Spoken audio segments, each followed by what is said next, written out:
I know everybody's learned some great information today. And in some ways, us being together and having fellowship, is it a little bit of luck there? I don't know. But I have enjoyed the people that I've met. I've been given the privilege of introducing our speaker today, who's a brother of mine in my illustrious Marine Corps. Boy, I said, get my Marines fired up. And my boss said, well, you need to introduce this Gunny. And I went on and pulled up his bio. But I think we're in store for a real treat today. But I'm going to give you a little bit of history about him, as much as I know about him. And we're going to let Gunny tell his story. This is what I have.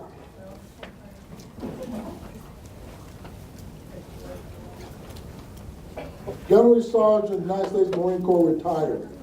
Nick Popaditch was born on July 2nd, 1967, East Chicago, Indiana. He enlisted in the Marine Corps on May 6, 1986. Following recruit training, Gunny Popaditch was assigned to tank as a tank crewman. He served with 1st Tanks Battalion for the next 5 years, during which time he was promoted to the rank of sergeant. He served as a tank commander on Operation Desert Shield and Desert Storm, participating in the breaching of 2 minefields and numerous offensive operations against Iraq forces. In 1992, Sergeant Popaditch was honorably discharged.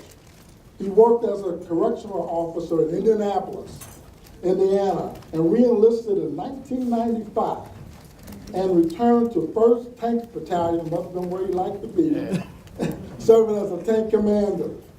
From 1998 to 2001, Popaditch served as a drill instructor and then returned to 1st Tanks Battalion to serve as a tank commander and platoon sergeant on the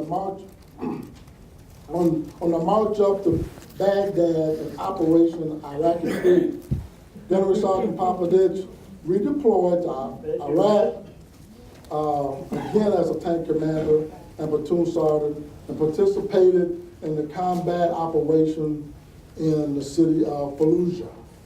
On April 7, 2004, he was wounded in action.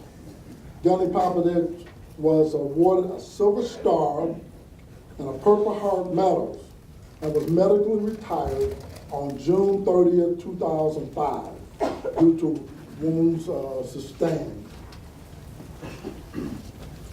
Nick Popaditch graduated from San Diego State University, hoorah, and continued to reside in Chula Vista, California, with his wife, April. Nick is the author of Once a Marine, which is selected to the Commandant's reading list for the past 3 years. Popaditch was a GOP candidate for Congress in California in the 51st Congressional District in the year of 2010 general election. With great honor and enthusiasm, I would like to welcome my dear brother, Gunny Pop, as our guest speaker. Let's give him a hand.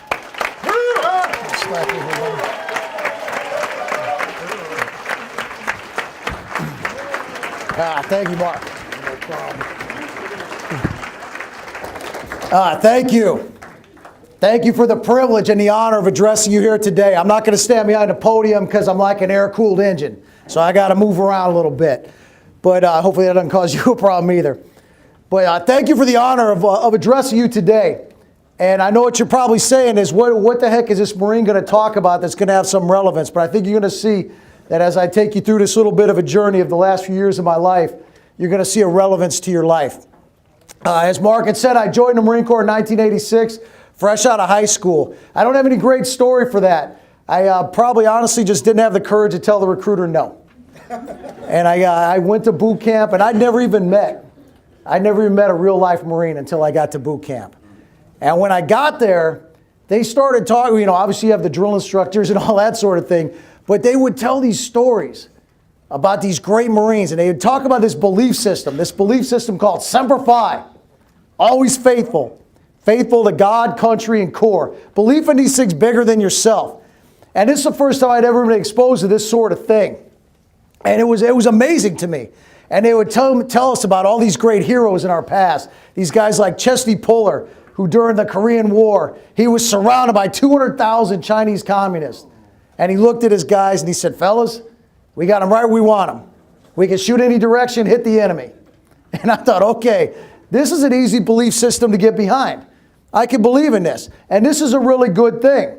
So I got on board with that. But when I got out to the Fleet Marine Force, out to the actual operating forces, that's where the reality of all this came to me. And it was the first supervisor I worked for. His name was Corporal Lascaris.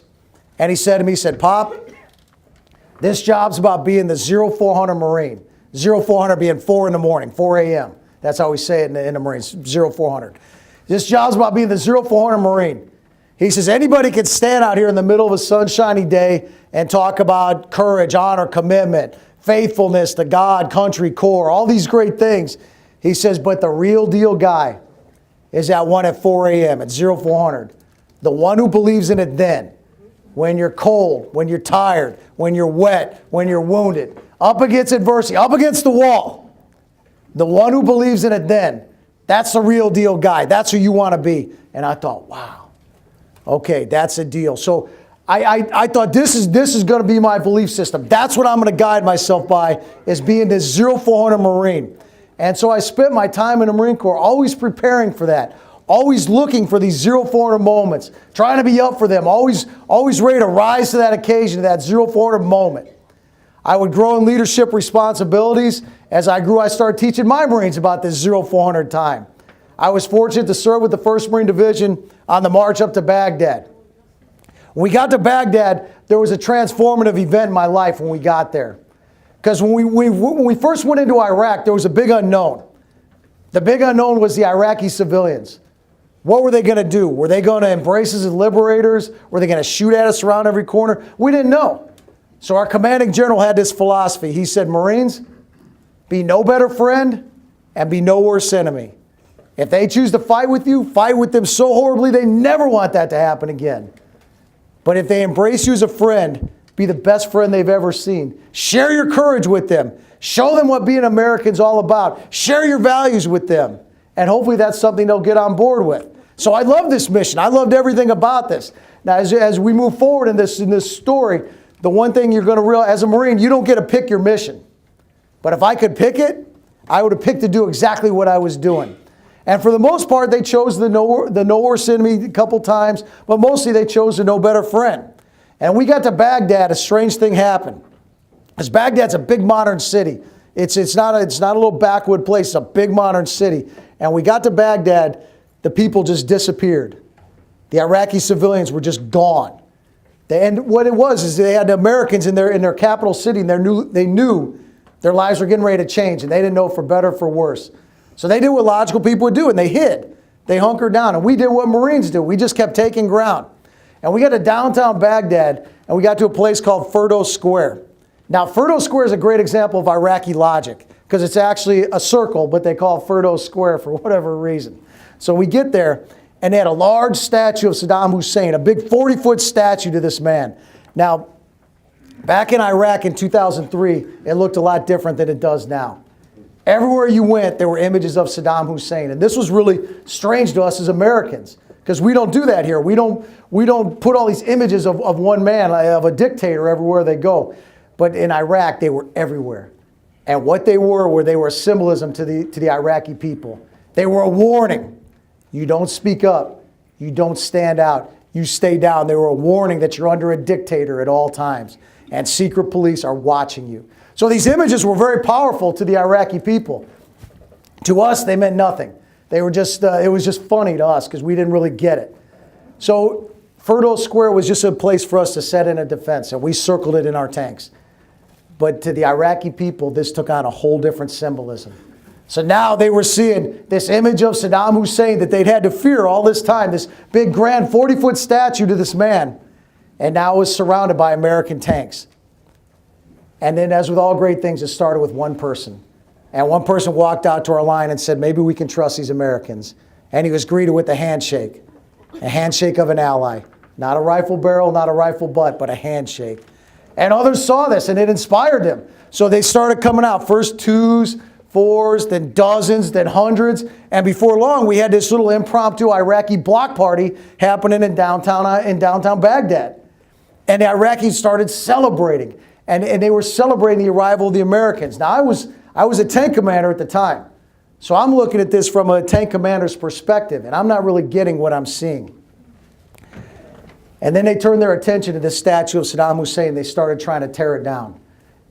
And they were first beating on it with crude tools, but they couldn't tear it down. Then eventually, just with all things, it started with one person. And one kid walked up to one of our vehicles and said, Mister, can you help us tear down the statue? Now, we were a tank company, so the vehicle he walked up to was what we call an M88, a tank retriever. It's like a tow truck for the tanks. It's what we tow disabled tanks out of the field with. It's got a big boom on the front, a 90-ton winch for pulling tank engines. Also ideally suited for pulling down statues.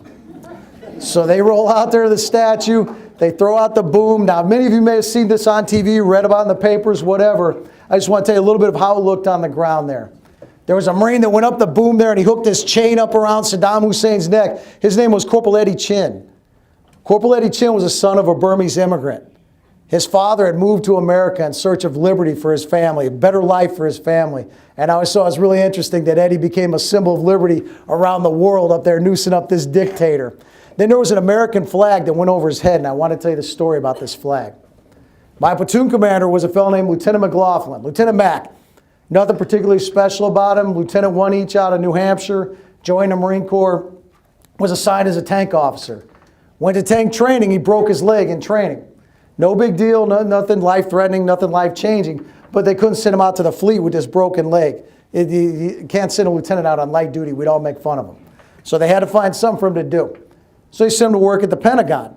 But he's a second lieutenant, so he doesn't know anything. So all he does, he just fetches coffee for the generals. He just has a very mundane job.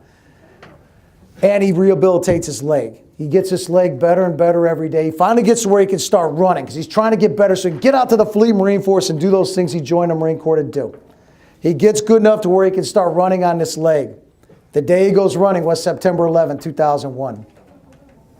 Plane comes in, strikes the Pentagon. Young Lieutenant Mack does what all the other Americans there did. He runs back. He assists with the rescue and relief of the wounded and the evacuation of the dead. Then he does what everybody else there did on September 12th and continued training because the nation was getting ready to go to war. He got that leg better. He got his orders out to 1st Tank Battalion. Now, Lieutenant Mack didn't make the war plan, but he worked for the guys who did. And they knew the unit they were sending him to was going to be the tip of the spear. So they folded up that American flag from the Marine detachment there. They gave it to young Lieutenant Mack, and they said, you get to Baghdad, you find somewhere good to put that. And that's the one they put over Saddam Hussein's head before that statue went down in downtown Baghdad. So down comes the statue. And these people rejoiced. They celebrated. And I looked at it, and that's when it hit me all of a sudden. I realized what I was looking at. I was looking at liberty. I was looking at freedom. I was looking at people that had lived their entire lives under a dictator, under oppression. They'd never known a day's freedom their entire lives, and they were getting their first taste of it. And that's when it hit me all of a sudden. I'm ashamed to admit that I was in my late 30s before I ever realized this. But watching those people, I realized I'd never known a day without it. I'd never known a day in my life that was their daily reality. And I was so proud. I was so proud of my nation. I was so proud of this mission that I was just allowed to be a part of. I was proud to be out there, proud of the Marine Corps, proud of all this. And the thing I realized the most was that it wasn't free, that my liberty had been fought for long before I was ever even born. As the bio says, I was born in 1967. I was born when the Vietnam veterans, and you guys were out there fighting for freedom and liberty in Vietnam in 1967. Men like my father fought in Korea. That greatest generation that fought that spread of totalitarian regimes in World War II and came home and built the greatest nation this world's ever known. And I was so proud just to be a part of all this. And now, as I said, as a Marine, you don't get to pick your mission, but if I could pick it, I'd have picked to be doing exactly what I was doing. I was doing everything in life I ever wanted to do. Well, we all know knocking down a statue doesn't free a nation, and we would spend a long time there afterwards. But I love this mission. It sounds like a crazy thing to say, but I love being part of this war.